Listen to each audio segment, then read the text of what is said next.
Bonjour, aujourd'hui donc nous allons faire un cake.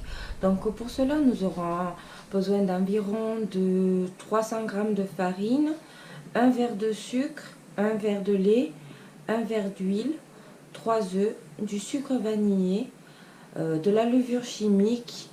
Bon, moi je vais le faire à la crème de la pistache, donc je vais rajouter de la crème de la pistache dedans. Et après, pour la décoration du cake, je rajoute du sucre gros pour la décoration. Là, pour commencer la recette, donc on va casser les 3 œufs.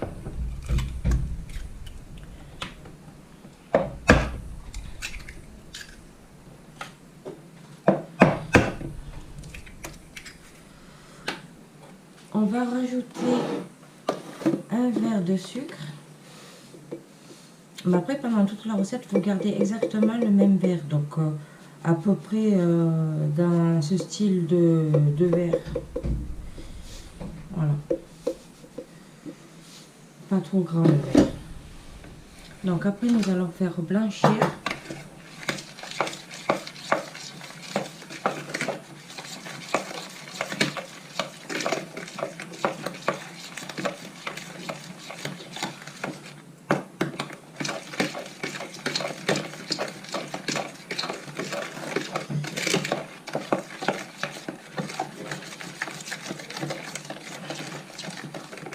Donc après on va rajouter un verre d'huile, donc toujours pareil, on utilise exactement le même verre pour avoir exactement les mêmes proportions dans le cake.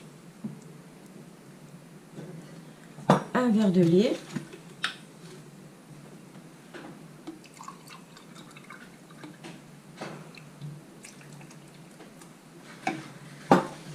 On remue.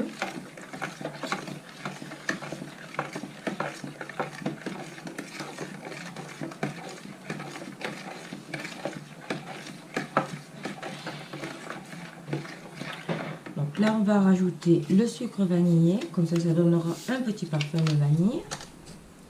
La levure chimique pour qu'il gonfle un peu. On remue.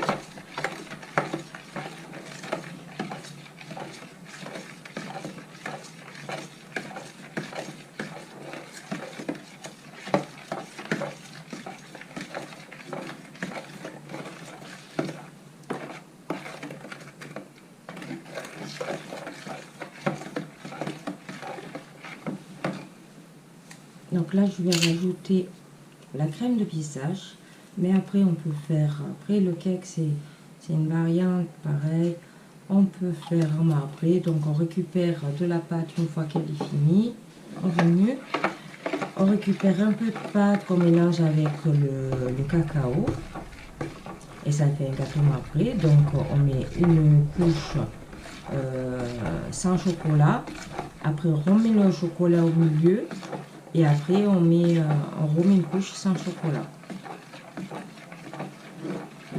Maintenant je vais rajouter la farine.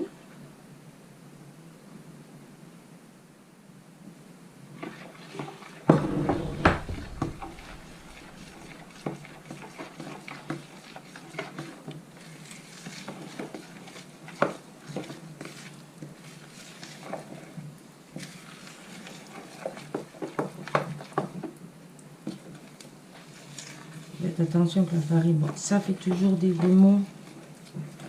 Donc on essaie d'enlever tous les grumeaux. Après, le mieux pour les enlever, c'est de fouetter très très vite.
Donc après, si vous avez des petites caissettes, c'est pareil, hein. Voilà, je vais le mettre dans un moule à cake.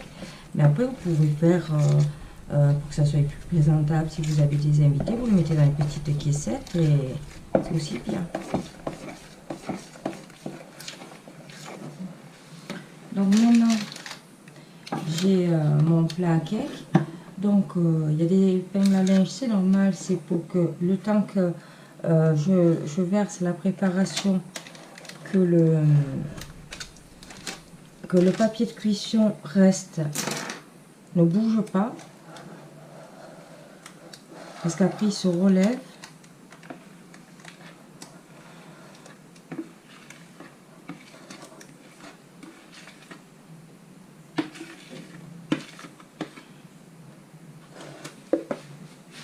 Voilà.